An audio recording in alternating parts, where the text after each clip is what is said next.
नीरज चोपड़ा जी का संबंध किस खेल से है, आपसे ये पूछा जा सकता है। तो आपको पता होना चाहिए कि नीरज चोपड़ा जी हैं, उनका जो वो संबंध है जेवलिन थ्रो से है। इनके बारे में अपन थोड़ा सा डिटेल भी देखेंगे, बी हमारा राइट आंसर होगा। देखिए इनका जो जन्म होता है, इनका जन्म है 24 दिसंबर 1997 में हुआ था। जन्म आपसे पूछा जाए इसके चांस थोड़ा कम है, लेकिन आपको याद रखना है फिर भी, क्योंकि इन्होंने गोल्ड प्राप्त किया है। 24 दिसंबर 1997 में इनका जन्म पानीपत हरियाणा में हुआ है।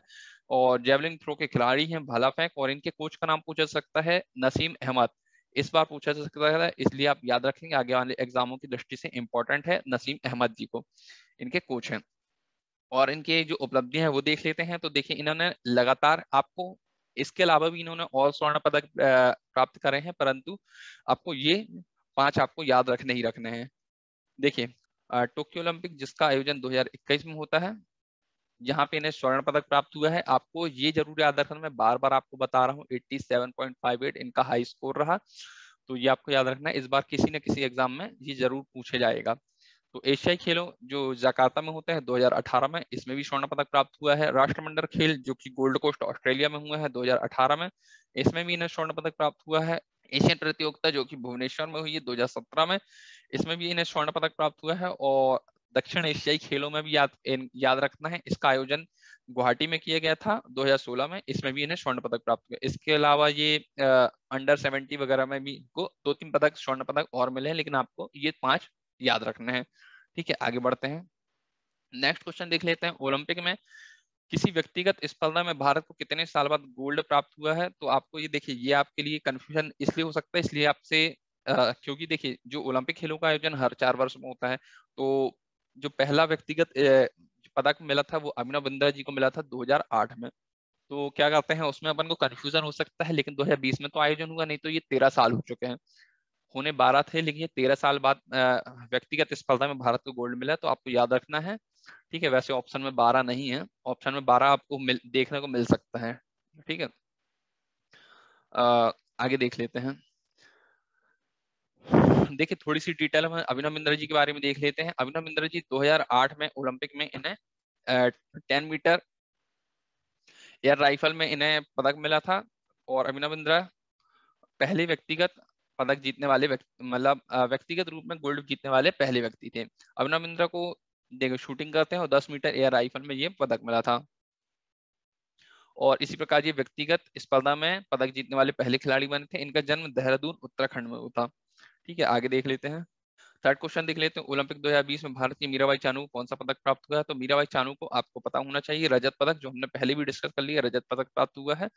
और इनकी थोड़ी डिटेल लिख लेते हैं। हाँ, और रजत पदक प्राप्त हुआ है। इसके साथ ही साथ आपसे जो क्वेश्चन पूछा सकता है किस वर्ग में, तो ये 49 केजी में आपको याद रखना है। थोड़ी सी हम डिटेल देख लेते हैं। देखिए इनका पूरा नाम है शाइखोम मीराबाई चानू। 8 अगस्त 1994 में इनका जन्म होता है मणिपुर, इम्फॉल मणिपुर में। और ये भारोत्तोलन की खिलाड़ी हैं। इनकी थोड़ी उपलब्धियां देख लेते हैं। ओलंपिक खेल 2020 में 49 केजी में इन्हें रजत पदक प्राप्त हुआ था। विश्व चैंपियन रह चुकी हैं ये 2017 में 48 किलोग्राम। ये देखिए मैं बता रहा था कि ये 48 किलोग्राम की खिलाड़ी थी, तो 48 किलोग्राम वर्ग में इन्हें स्वर्ण पदक मिला है। वहीं राष्ट्रमंडल खेल में जो कि गोल्ड कोस्ट ऑस्ट्रेलिया में हुए हैं, इसमें भी 2018 में हुआ है, इसमें भी स्वर्ण पदक मिला है। और राष्ट्रमंडल खेल जो होते हैं ग्लासगो में हुए थे 2014 में, इसमें भी 48 किलोग्राम वर्ग में इन्हें सॉरी इसमें रजत पदक प्राप्त हुआ है। ठीक है, तो आपको ये 4 और याद रखने हैं। ठीक है, आगे बढ़ते हैं। नेक्स्ट क्वेश्चन देख लेते हैं। टोक्यो ओलंपिक में मीराबाई चानू ने किस वर्ग में खेलते हुए रजत पदक प्राप्त किया? तो ये हमने डिस्कस कर लिया है। ऐसा क्वेश्चन आपको देखने मिल सकता है 49 केजी में। आगे देखते हैं। रवि दाहिया का संबंध किस खेल से है? तो ये भी आप देख चुके हैं। जो रवि दाहिया हैं ये कुश्ती के खिलाड़ी हैं, तो सी हमारा राइट आंसर होगा। थोड़ी सी अपन इनकी डिटेल देख लेते हैं। जो रवि कुमार दाहिया जी हैं, और आपको ये भी बता दें कि जो रवि कुमार दाहिया जी हैं, इनका मतलब ये डेब्यू मैच था, मतलब इन्होंने ओलंपिक में पहली बार पार्टिसिपेट किया है। रवि कुमार दाहिया जी का ये 57 किलोग्राम वर्ग में ये रेसलिंग करते हैं, और सोनीपत हरियाणा में इनका जन्म हुआ था। इनके बारे में और डिटेल देख लेते हैं। रवि ओलंपिक में रजत पदक जीतने वाले दूसरे भारतीय पहलवान बन गए हैं। और पहले पहलवान कौन थे? सुशील कुमार, आपको याद रखना है। इनसे पहले सुशील कुमार 2012 में जो लंदन में ओलंपिक होते हैं उसमें इन्हें रजत पदक प्राप्त हुआ था। रवि ओलंपिक में पदक जीतने वाले भारत के 5वें खिलाड़ी हैं। मतलब 5वें पहलवान है। इससे पहले 4 पहलवानों ने ओलंपिक में पदक प्राप्त कर चुके हैं, तो उनके नाम भी आपको याद रखने हैं। देखिए, आपसे 5वां खिलाड़ी है ये पूछा जा सकता है, और उनसे पहले कौन थे ये भी पूछा जा सकता है, या आपसे पूछा जाएगा इनमें से कौन से खिलाड़ी रवि दाहिया से पहले नहीं थे, ये पूछा जा सकता है। तो आपको नाम याद रखना है। देखिए, पहले खिलाड़ी थे केडी जाधव, दूसरे खिलाड़ी है सुशील कुमार, और तीसरे हैं योगेश्वर दत्त, और साक्षी मलिक चौथी खिलाड़ी थी, महिला, और पहली महिला खिलाड़ी थी जिन्हें उन्हें कुश्ती में ओलंपिक पदक जीता था। ठीक है, तो ये भी साक्षी मलिक भी आपके लिए इंपॉर्टेंट हो जाता है, ये भी आपको याद रखना है। नेक्स्ट क्वेश्चन देखते हैं। टोक्यो ओलंपिक 2020 का पहला स्वर्ण पदक किसने जीता था? देखिए, भारत का नहीं, आपसे टोक्यो ओलंपिक के बारे में पूछा गया है। तो टोक्यो ओलंपिक जब आयोजन होता है तो उसमें पहला स्वर्ण पदक किसने प्राप्त किया है? तो ये जो पहला स्वर्ण पदक है तो यांग क्यांग ने प्राप्त किया है, जो कि चीन की थी। इनके बारे में थोड़ी सी हम डिटेल देख लेते हैं। देखिए, ओलंपिक खेलों का जो पहला दिन होता है 23 जुलाई, उसी दिन इन्होंने ये स्वर्ण पदक प्राप्त किया था। वही आपसे क्वेश्चन पूछा गया है। 23 जुलाई 2021 को टोक्यो ओलंपिक 2020 जापान में शुरू हुआ, और टोक्यो ओलंपिक का पहला स्वर्ण पदक चीन की ये युवा खिलाड़ी थी यांग क्यांग, इनका आपको नाम याद रखना है। इन्होंने यह पदक जीत लिया। यांग क्यांग ने ये जो पदक है वो 10 मीटर एयर राइफल में प्रतिस्पर्धा में जीता है। देखिए, ये वो अभिनव बिंद्रा वाला है।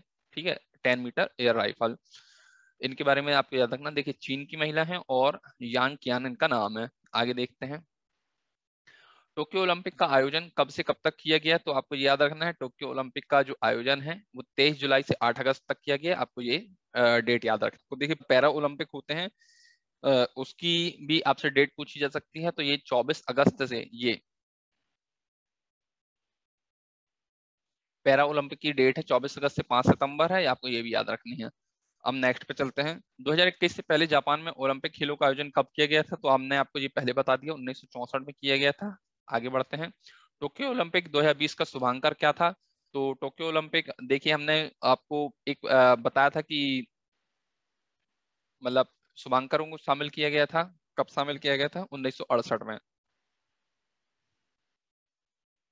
ठीक है, तो वही शुभंकर की बात हो रही है कि मतलब टोक्यो ओलंपिक 2020 के लिए जो है शुभंकर क्या था? तो वो ये था मेराइटोवा, और शोमेटी आपको याद रखना है, ये पैरा खेलों के लिए है। ठीक है, अ, ये देख लिए, जो मेराइटोवा है ये ब्लू वाला है, ये मेराइटोवा है, और ये शोमेटी है जो पैरा खेलों के लिए होगा। ये है, शुभंकर थे ओलंपिक के। आगे देखते हैं। टोक्यो ओलंपिक 2020 के उद्घाटन समारोह में भारतीय टीम के लिए ध्वजवाहक कौन थे? तो आपको ये याद रखना है, आपके लिए ये भी मोस्ट आईएमपी है। तो मैंने आपको बताया था मनप्रीत सिंह और एमसी मैरीकॉम, तो ये थर्ड में आंसर दिया हुआ है, ये आपके लिए राइट आंसर होगा। देखिए, ये मनप्रीत सिंह है जो कि हॉकी, भारतीय हॉकी टीम के कप्तान हैं, और ये एमसी मैरीकॉम जी हैं, और ये हमारी भारतीय हॉकी टीम है। आगे देख लेते हैं।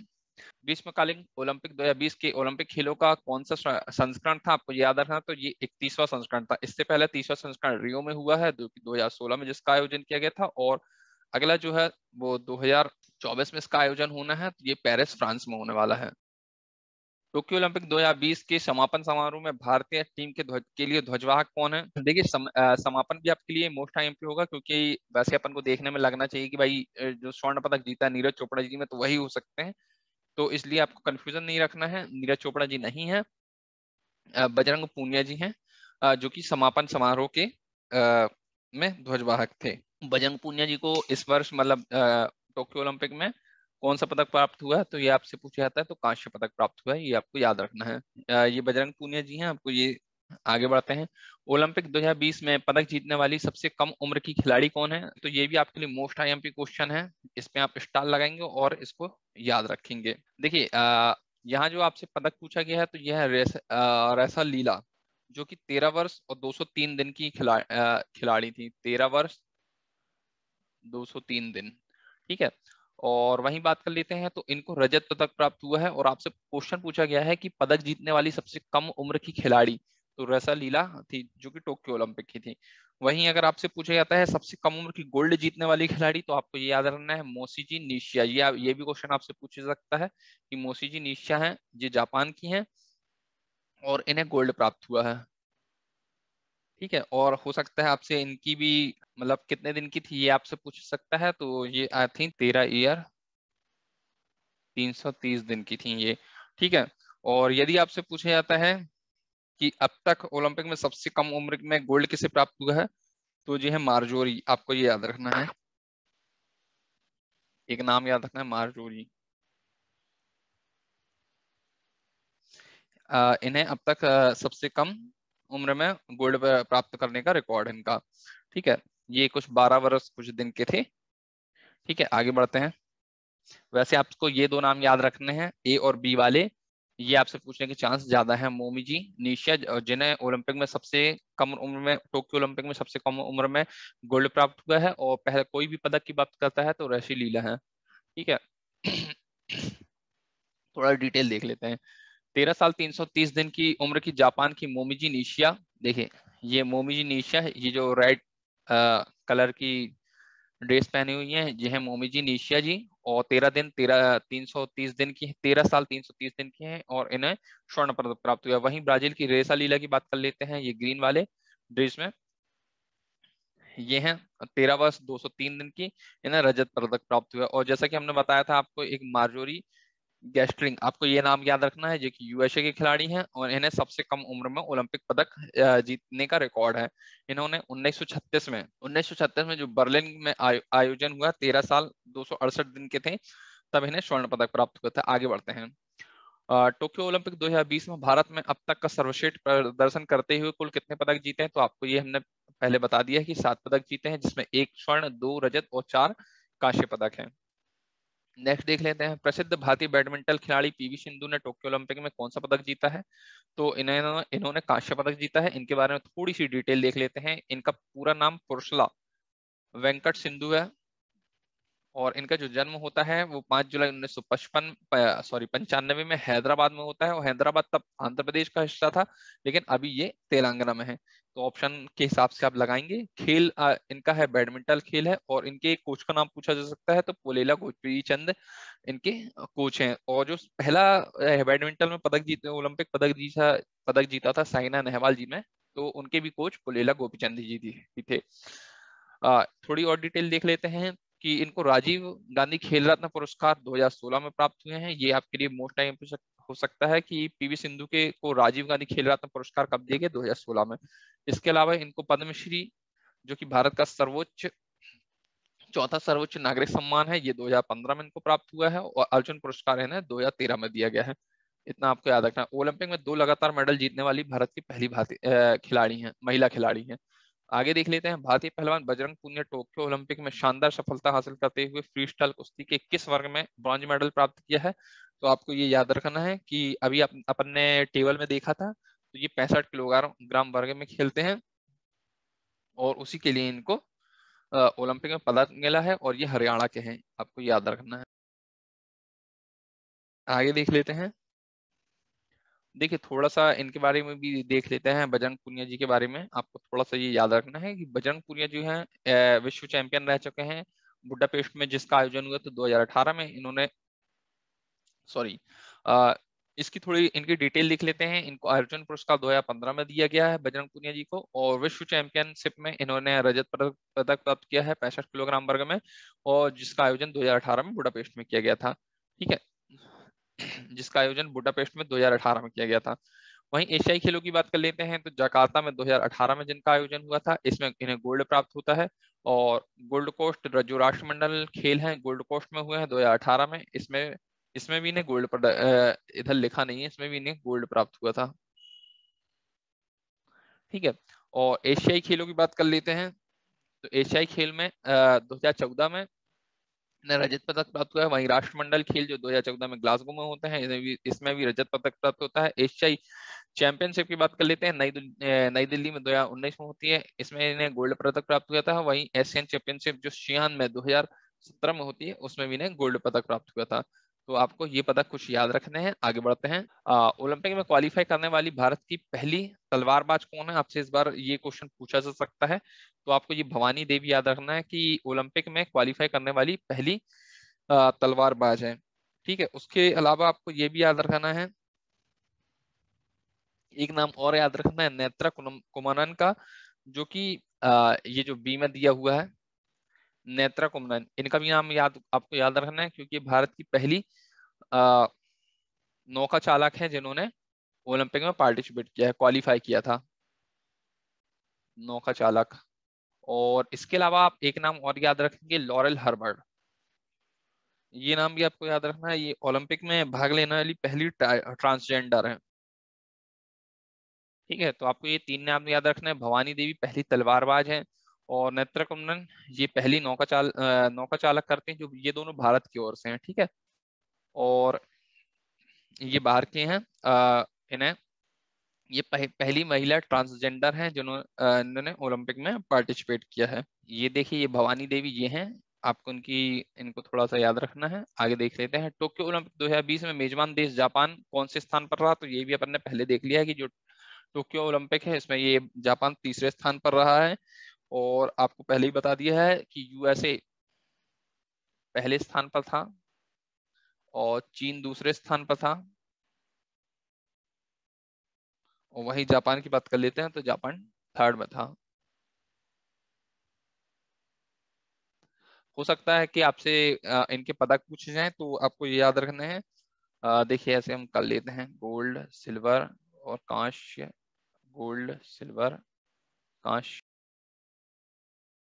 देखिए, इन्हें 39 गोल्ड और 41 सिल्वर मिले हैं। वहीं कांस्य की बात कर लेते हैं तो 33 कांस्य मिले हैं। यहाँ पर इनको 38 गोल्ड मिले हैं, और 32 मिले हैं इनको सिल्वर, और 18 मिले हैं कांस्य पदक। जापान की बात कर लेते हैं तो जापान को मिले हैं 27, और 14 मिले हैं इनको सिल्वर, और 17 मिले हैं इनको कांस्य पदक। ठीक है, तो इस प्रकार इनका जो टोटल हो जाते हैं। वैसे जो रैंक लगती है वो टोटल से नहीं लगती है, वो गोल्ड के हिसाब से लगती है, तो आपको गोल्ड याद रखना है। लेकिन आपसे पदक, कुल पदक भी पूछे जा सकते हैं। तो ये हो रहा है 113, और इनका होगा 88 टोटल। और वहीं इनकी बात कर लेते हैं तो इनको 58 मिले हैं। ठीक है, वैसे आपसे सिर्फ गोल्ड पूछे जाते हैं, तो आपको याद रखना है, और थर्ड रैंक जापान की है। ठीक है, आगे बढ़ते हैं। टोक्यो ओलंपिक में भारत दल के लिए थीम सॉन्ग लक्ष्य तेरा सामने है किसने लिखा था? तो आपको ये याद रखना है कि मतलब किसने गाया है। तो मोहित चौहान जी ने गाया है, आपको ये याद रखना है। आगे बढ़ते हैं। टोक्यो ओलंपिक में किस खेल को की 13 साल बाद वापसी हुई है? तो देखिए, ये जो 5 खेल हैं, ये ओलंपिक में इस बार नए थे जो शामिल किए गए थे। ये पांचों, इनमें से कौन सा आपसे से पूछा जा सकता है कि किसका आयोजन 13 साल बाद किया गया है? तो ये बेसबॉल जो है, इसका आयोजन 13 साल बाद किया ना। 13 साल पहले बेसबॉल खेला जाता था, उसके बाद ओलंपिक से इसे बाहर कर दिया गया, और 13 साल बाद इसे फिर से शामिल किया गया है। तो लास्ट बार इसे 2008 में खेला गया था ओलंपिक में। तो चलिए, इसी के साथ हम वीडियो को समाप्त करते हैं। दोस्तों, हमारी वेबसाइट में डेली करंट अफेयर को देखना ना भूलें, जहां पर बहुत ही अच्छी कंटेंट आपको प्रोवाइड किया जा रहा है। और आप एक बार हमारी वेबसाइट जरूर विजिट करें, जो है sarkarisarkar.com। और इसके अलावा आप हमारे एंड्रॉइड ऐप भी डाउनलोड कर सकते हैं। डिस्क्रिप्शन में आपको लिंक दे दी गई हैं। यदि आपको वीडियो पसंद आता है तो आप इसे लाइक करें, शेयर करें, और अपने सभी मित्रों का शेयर करें जो भी एग्जाम की तैयारी कर रहे हैं। आप चैनल को सब्सक्राइब कर सकते हैं, ताकि आगे आने वाली ऐसी इंटरेस्टिंग वीडियो का आपको नोटिफिकेशन आपको मिलते रहें। धन्यवाद, जय हिंद, मिलते हैं नेक्स्ट वीडियो में।